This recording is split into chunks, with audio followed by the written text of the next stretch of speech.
Ah, the enigmatic taste of Dr. Pepper. With its intricate bouquet of 23 flavors, it's like cracking a coded message with every sip. While giants like Coca-Cola and Pepsi have dominated the soft drink stage in the US for eons, there's another contender that's been quietly climbing the ranks. I'm talking about Dr. Pepper. And for those of you who've always felt this underdog deserved more spotlight, today's episode is a fizzy toast to this iconic beverage. Join Enterprise Epics as we pop the cap off this effervescent journey and reveal the secrets bubbling within. Did you know? Today, under the Keurig Dr. Pepper umbrella, they're valued in the tens of billions and boast sales north of $11 billion annually. And no, that's not just from Dr. Pepper. They have an armada of beloved beverages. But how did this drink, with origins from a small Texas pharmacy, achieve this colossal success? Journey with me as we pop open the lid of this can and go back to 1885, even before the birth of Coca-Cola. Yes, you heard that right. Dr. Pepper is arguably America's oldest soft drink brand. And no, there wasn't an actual Dr. Pepper who concocted this. Charles Alderton, a pharmacist from Waco, Texas, is the brain behind the drink. At Morrison's Old Corner drugstore, while mixing different flavors, he sought to capture the aroma of the pharmacy with a drink. What resulted was an enigma of flavors, instantly loved by both Alderton and the store owner, Wade Morrison. Now, the name. It's a tale as tantalizing as the drink itself. Legend has it, Morrison once worked under a Dr. Charles Pepper and was smitten by his daughter. Naming the drink after Pepper might have been a romantic or perhaps strategic gesture. Whatever the backstory, Dr. Pepper was born and rapidly grew in popularity.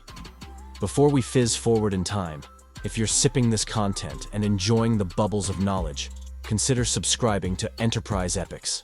Dive into our ocean of epic stories every day. Back to our epic tale, Charles Alderton was the man who is credited with inventing Dr. Pepper. While working at Morrison's Old Corner drugstore in Waco, Texas, he noticed that customers had grown bored with the usual soda fountain flavors. To spice things up, he decided to blend various fruit syrups, which resulted in the unique flavor of Dr. Pepper. Despite this innovation, Alderton chose not to pursue the commercialization of the beverage, focusing on his medical career instead. Wade Morrison was the owner of the aforementioned drugstore where Alderton worked. Recognizing the drink's potential, Morrison teamed up with Robert Lazenby, who was an experienced beverage chemist and owner of the Circle A Ginger Ale Company in Waco. Together, they began to produce and promote Dr. Pepper on a larger scale. The collaboration between Morrison and Lazenby led to the beverage's commercialization. Initially, Dr. Pepper was sold as a syrup to soda fountains, where it would be mixed with carbonated water on the spot for customers. As its popularity grew, bottling began to make distribution and sales even broader. The 1904 World's Fair in St. Louis was a significant event where numerous products were introduced to a broad audience. Dr. Pepper's presence at the fair introduced the beverage to a vast audience outside of Texas, which played a pivotal role in its nationwide popularity. The mention of other debutantes like hot dogs and cotton candy serves to illustrate the significance of the fair as a launching pad for iconic American products. Dr. Pepper, like many enduring brands, has frequently adapted its marketing strategies to fit the evolving cultural and social landscapes. This adaptability has contributed to its longevity and continued relevance.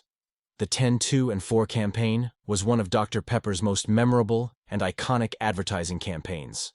Launched in the 1920s and 1930s, this marketing strategy was built on the premise that at 10 a.m., 2 p.m., and 4 p.m., people commonly experience a drop in energy or a slump. The campaign suggested that drinking a Dr. Pepper during these times would help combat fatigue. The idea was that the sugar and caffeine in the drink would provide an energy boost to get through these lulls. This was an era before the widespread consumption of energy drinks, so the concept was particularly innovative. The rhetorical question emphasizes the creativity and effectiveness of the campaign. Indeed, the 10, 2, and 4 slogan was a significant success. Not only did it provide a memorable hook that set Dr. Pepper apart from other soft drinks, but it also positioned the beverage as more than just a refreshing drink. It was marketed as a practical solution to a common problem. The campaign was so influential that for decades, many Dr. Pepper bottles had 10, 2, and 4 printed on them. Fast forward a few decades, Competition in the soft drink industry reached a fever pitch with the cola wars between Pepsi and Coca-Cola. Amidst this, Dr. Pepper was like a ship in stormy waters, navigating acquisition attempts and partnerships. From being bought by investment firms like Forstman's Little Lamp Company to almost being acquired by Coca-Cola, which was blocked due to monopoly concerns. The brand has seen it all.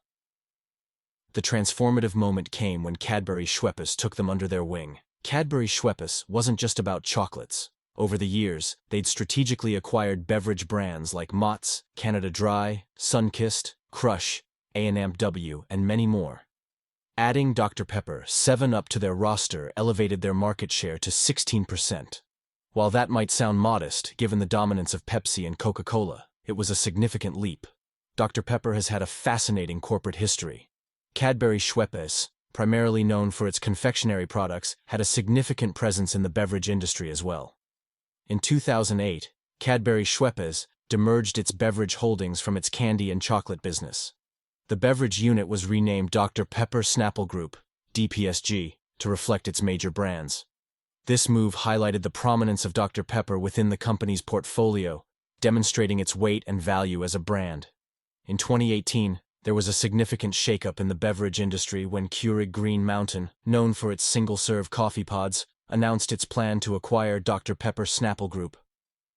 The merger was unique as it was a rare instance where a smaller company, in terms of revenue, like Keurig, acquired a much larger one, like DPSG.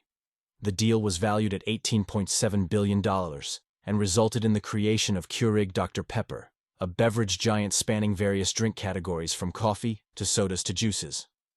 This acquisition underscored the value and appeal of the Dr. Pepper brand. By combining with Keurig's strength in the coffee sector, the new entity sought to create a diverse beverage powerhouse capable of competing more effectively in an evolving market landscape. And here we are today, sipping a piece of history, swirling 23 flavors on our palate, and cherishing a legacy that's endured for over a century. If there's anything to take from Dr. Pepper's journey, it's this. Even in the shadow of giants, with the right mix of flavor, passion, and a dash of luck, anything can achieve epic proportions. It's evident. Dr. Pepper's journey has been a roller coaster, filled with highs, lows, mergers, and innovative marketing. From a humble Texas pharmacy to an international sensation, its legacy is an inspiration. Before we cap this off, if you found value in this episode, please hit the like button and subscribe for more enterprise epics. Until next time, here's raising a toast to the underdogs and their epic tales.